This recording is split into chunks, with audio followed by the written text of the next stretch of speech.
Welcome to Tourism Talk. I'm your host, Mary Hammond from the Paducah Convention and Visitors Bureau. Thank you for joining us today. My guest is Jessica Perkins with the Paducah Renaissance Alliance. Welcome, Jessica. Thank you. Glad to have you back. It's nice to be here. I know. We had a good visit the last time when we talked about Lower Town, and I think today we're going to talk about downtown. What's going on in downtown Paducah? Well, there's lots of good things that have been going on. What I have been noticing lately is there are a lot of hidden treasures, and that's been coming out through a lot of different projects that we've been working on with different merchants, trying to figure out what they've got and what people probably in the community don't realize is down there that they have access to right here in their community. It is a hidden treasure. We hear that all the time. In fact, I heard it yesterday. And we have a hidden treasure, and we have products that you don't find in every shop. That's true. Many unique products. Well, and some of those products are being showcased right now. We've been doing a project with I Paducah, and in that project we have something called Celebrity Shopper. So if you go into I Love Historic Paducah, you'll see a story every few weeks will be about somebody in the community who tells us what they do when they shop downtown. And it's very interesting because some of the places that these people are going and the items that they're finding, I work and live down there and didn't even know a lot of that was there without these people going in and finding these treasures. This last week it was Ann Denton, and she found all kinds of funky vintage things at Hoskins Coin and Jewelry, which you don't think of for those things. It's not, it's not generally on my list of places to visit, but Ann's a major shopper. And she is. She knows. And she's a classy lady. Yes, she is. And Hoskins has beautiful things. I have known of people who've gotten engagement rings there, vintage engagement rings. The jewelry's beautiful. And I've given coins from there. Collector coins. I think my nephews spent them immediately, but they are collectible, and you do want to keep them to increase the value of them. But I know, but it was burning a hole in their pockets. You know how it goes. But that is just one example of what Paducah Renaissance Alliance, which we do need to talk about what Paducah Renaissance Alliance is. I think it is still confusing to people. I always have people now, you work for the chamber, don't you? And I'm like, no, I'm the Convention and Visitors Bureau.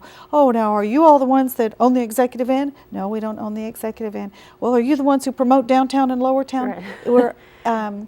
There are many different organizations. We all have very distinct jobs. Right. Very distinct ways of funding ourselves and what we're trying to do, what our goals are. We are very similar in that we are promoting a destination, and Convention and Visitors Bureau, we're destination marketing people. You are that as well, but you've got that Main Street 4 points that are really the basis of what you're doing. Right. Yes, and Paducah Renaissance Alliance is very different from other organizations in that one of our core missions is to preserve historic properties in Lower Town and downtown. And so that can be through rehab projects, it can be through renovation or restoration, and different people do different things and take advantage of tax credits and incentives that are available through our organization to do that and make that affordable. If someone's interested in starting a business, now is a great time to do that. There are properties available. Some are in move-in condition, some need a little work. But if you have a love for history or preserving the community, it's a great organization to get involved with, either as a business owner or as a donor. Some other things that we do are to promote those businesses so that people know what's down there. So it's coming in and talking to you about artists that are doing something different in Lower Town, or something that a merchant might be doing downtown, or a new restaurant that maybe is open. So that's the second part of our goal and our mission. So you've got preservation, promotion. What's next? The other 4 points have to do with organization, which is more us getting our act together and making sure that the community is aware of what we're doing. So the community, what we're doing. What we're doing right now. Right. Good. And so our donors know, so that they're not in the dark and they know what their money goes to, because we are funded partially by donations from people in the community. And someone may say, well, why would I give to something like that? Because downtown is the heartbeat of your community. And yes, you can have much growth and people all around the community, but that heartbeat, the center of the town, is your downtown. And to be a successful great downtown and see growth, you've got to have a healthy downtown. And it's interesting that people will, when you have a visitor in town, you'll bring them downtown. You'll bring them to Lower Town because we are all proud of that part of our community. But we sometimes get in the habit of going out to the mall and forgetting what is just a few blocks away the other direction. But we will make a point to take our visitors there. We just don't always remember to do it just make it a habit in our own lives. Well, and that is how we are. That's just, it is how we are. That doesn't mean we don't have an appreciation for it, but it is habits and it is convenience. Sure. And sometimes coming downtown, you think, oh, well, you know, am I going to be able to get a place to park? Well, yeah. I've not heard of the number of parking spaces in just a few blocks, and it's huge. There's 3,000 parking spaces downtown. I knew it was a big number, but I didn't want to exaggerate. No, there are literally 3,000 spaces, and if you come down any given day, you're going to walk very, very short distances to get where you need to go.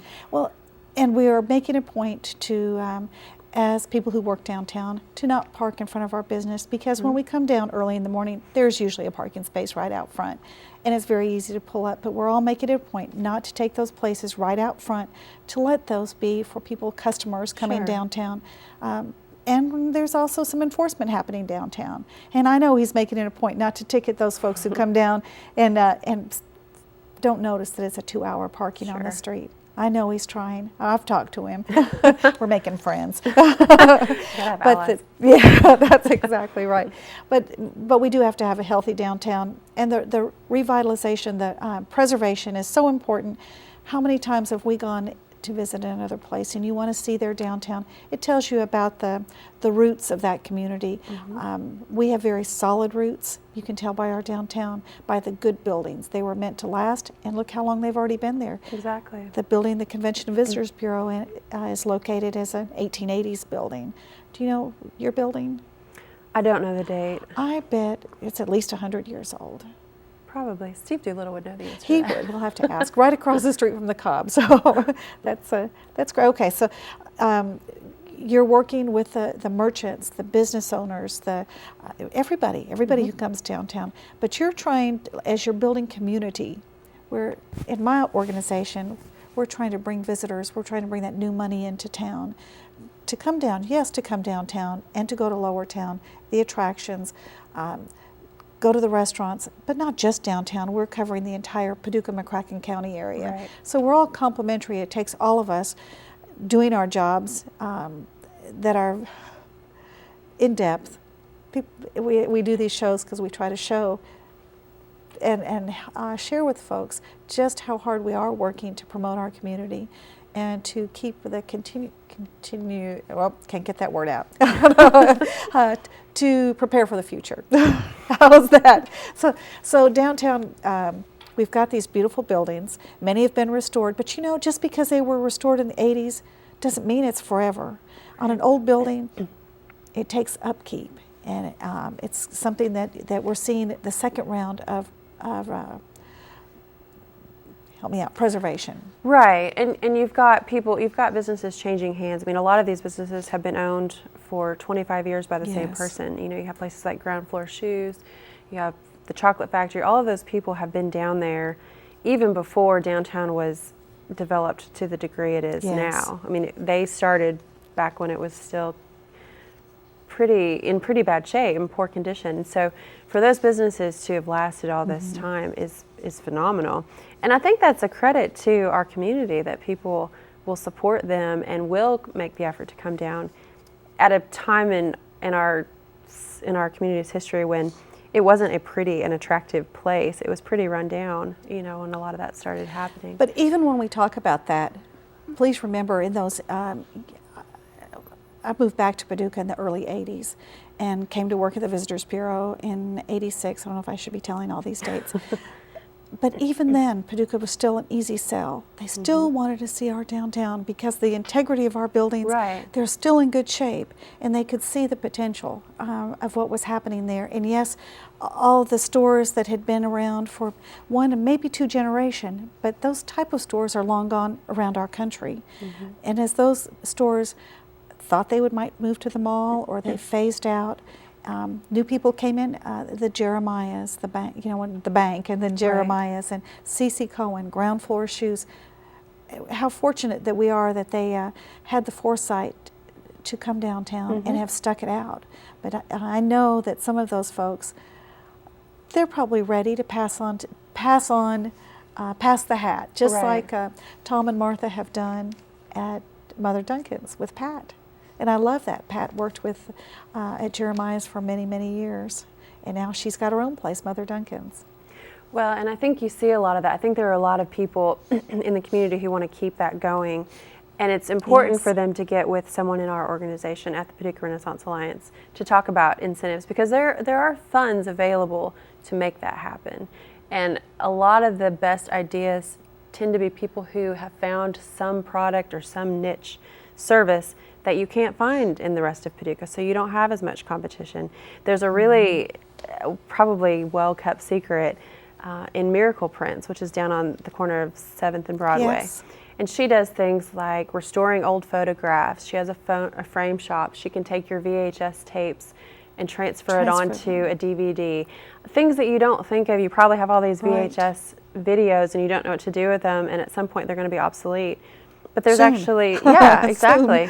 But she has so many things, and she works with you. She's just, you don't get customer service like that just anywhere. Right. I have heard people talk about taking some old black and white photos that have started to fade, from the paper and the acid, and they take them down there, and they actually are clearer than they are in the original. Yeah. So this is a good idea. This is the time in all of our lives where some of those old photos are beginning to disintegrate. So Miracle Prints. Oh, another one, Creature of Habit. I mean, they have a good name nationwide. They get calls from around the country. Worked with a lot of movies, yet you can turn right around. And what did I hear the story of? You found some shoes there. I did. Yeah, you think of them for costumes, but when we were working on the I Love Paducah piece, we found all kinds of items that I would never probably have discovered had I not been going through and working with, just talking to the merchants and having Natalia show us different products she had. But they had a pair of platform shoes from the 40s with a fabric flower on the toe, peep toe. It was very cute. I would wear them, except that I'm already almost 6 foot tall, and it was an additional 8 inches. But you bought them anyway? No, I didn't buy them. They're still there for somebody else to buy, but I didn't. But things like that I never would have thought they had that. Or going to Victorian Parlor, and she's got vintage purses and jewelry, and it's stuff that's trendy now. It's not I bought just a derby hat there. It's a perfect place to buy and some really cool jewelry to wear with it. Yes, it was very derby. Yeah, and I mean, even if you go to Cassidy's, she carries lines that you can't find at the mall, and they're trendy and cute, and you'll see all kinds of people shopping in there from any given day. She's open Monday through Saturday. And again, she works with you. I mean, she will, when I'm buying jeans in there, she will dig through the racks with me and find exactly what I need, and will keep me up to date if something comes in, so she's good to work with, and all of those merchants are like that downtown. When my father's sister came to visit, this has been several years ago, she brought me some pants from Vermont, because Vermont's kind of quirky, and they have very natural fabrics and that kind of thing, and she was so excited to bring me these pants. Guess what? We have them on 2nd Street. Cassidy's has them. I think that my aunt was taken aback. Paducah, Kentucky has the same pants that Vermont has. She really thought she was bringing me something that was very different. Well, and I think people sometimes have the impression that there's nothing affordable downtown, that restaurants are more expensive, and in reality, that's not the true on the whole. I mean, no, there's not a fast food restaurant, but what you'll find is you're probably paying the same price at some of the local chains that you would pay at Doe's or Max's or even Cynthia's. So there's a wider price range than people are aware of. I think they hear fine dining and assume that it's out of their league, and it's not. You'll see all kinds of people in there bringing their families. There are a few places that are kid friendly. There's some shops down there that carry children's products. I think people forget that too. Well, and I think when you're going down Broadway and you stop at Doe's and you look inside, go, I've heard of this place, because Doe's has a very famous name. They're in Southern Living, does articles on them. And then you look at the menu and you say, oh, there's a $67 steak on here. Well, you need to look closer, because if you look inside, you may see 3 men in there sharing that one big steak.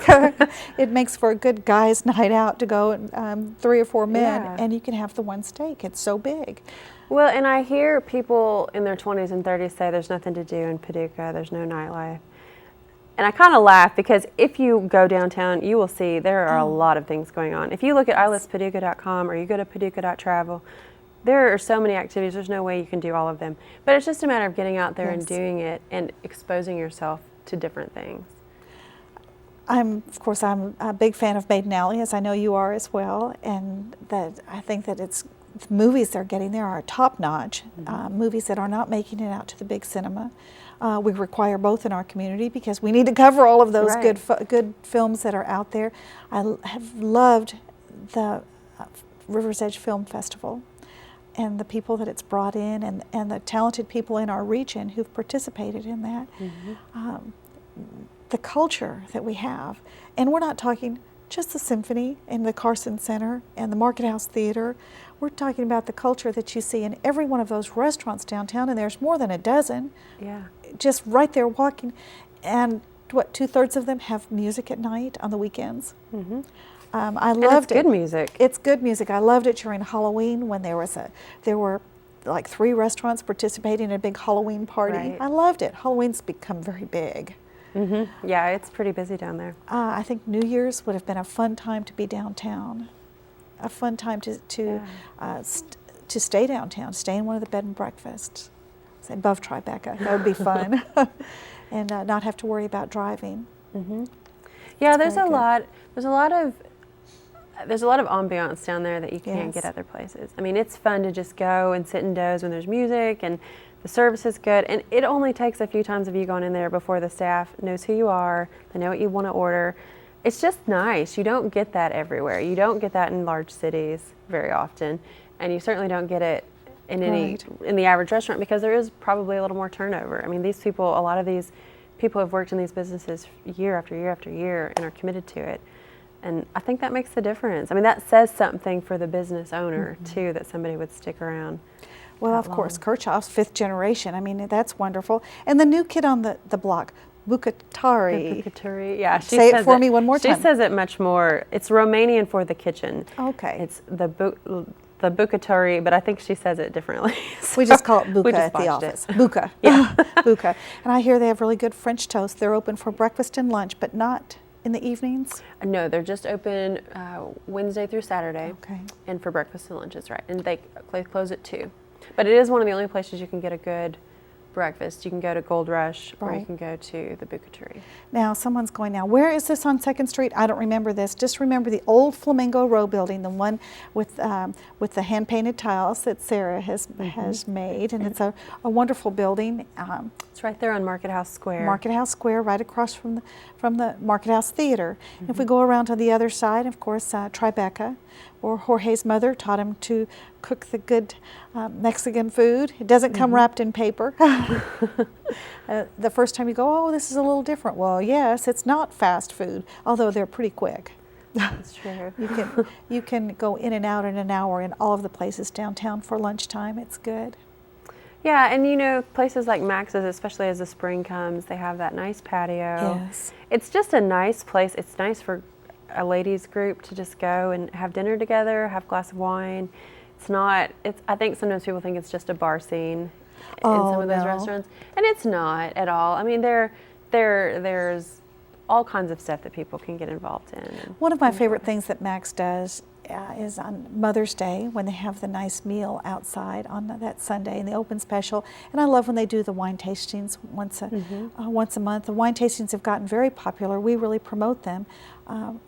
When people are traveling, if there's an opportunity to stop and try a wine, especially a regional wine, and how fortunate we are now to have a winery with a Purple Toad, so that's exciting.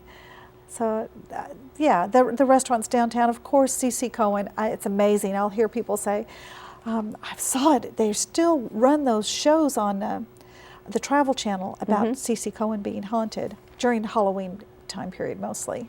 Well, and what you find is a lot of the people that own those businesses and a lot of those buildings have really cool stories. And if you ask people, they'll tell you gladly, Each one. The history of a lot of it. We need to get those stories. Maybe that would be a good oral history project for someone. Yeah, I think it would. And there's so many people in our community that have so much history in their brain that they just want to share.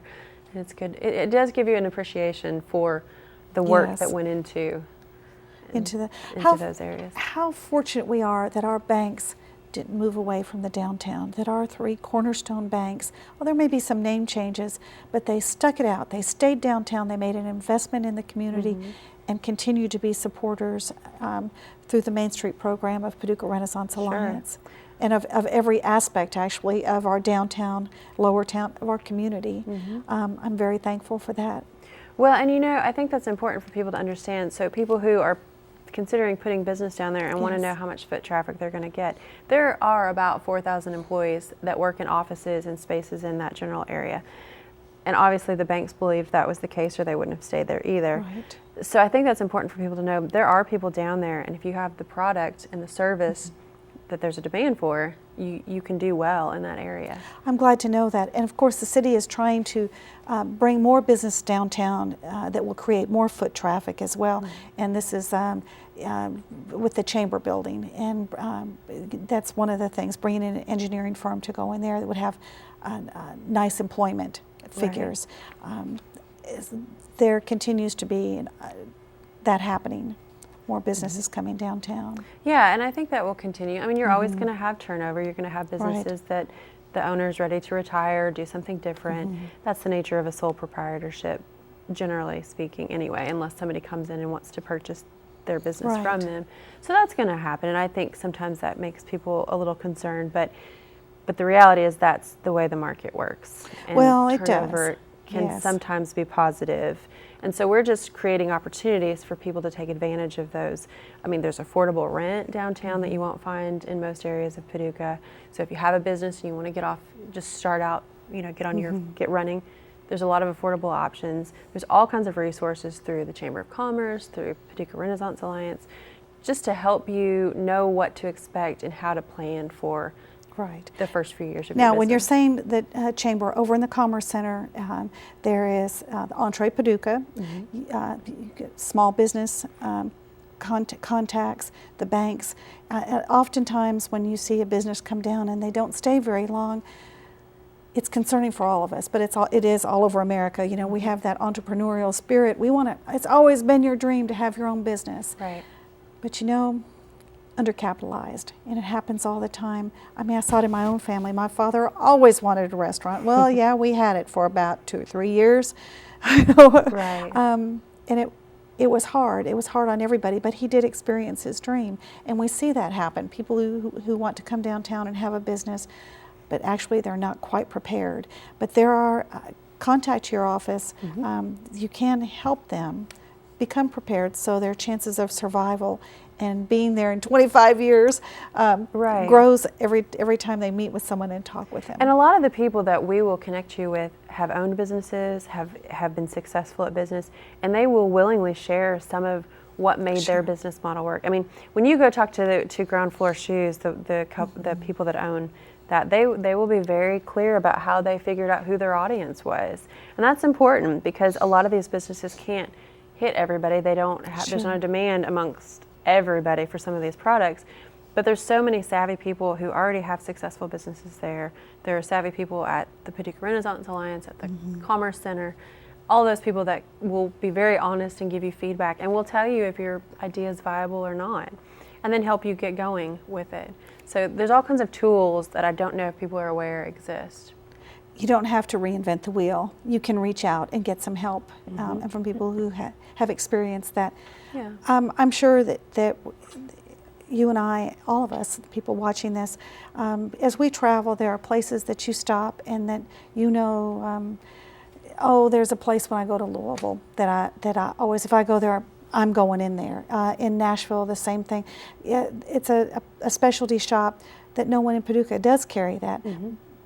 But that also happens in Paducah for people who are traveling. Yeah, they're going down I-24. They're passing through, but you know what? They may be stopping at Ground Floor Shoes. They may be stopping at Creatures of Habit.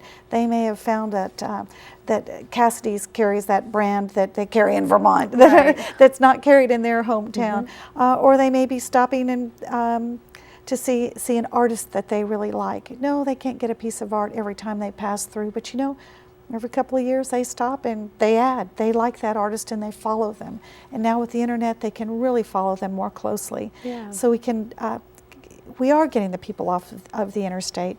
We track everything at our office, where people are coming from, why they stopped, how many people, what are they doing, and they're coming in the office. And if they have a passion for it, they're going to find that shop and find who's carrying what they want. We challenge the folks to put out your challenge there to be a celebrity shopper. So we've talked about the I Love Paducah, and we Yes. have I Love Historic Paducah on that site. If you have interest in telling us what you do when you come downtown, when, for instance, we have a dad Sure. who takes his daughter out one day on the weekend and they just kind of peruse and do different things, so he'll be writing an article.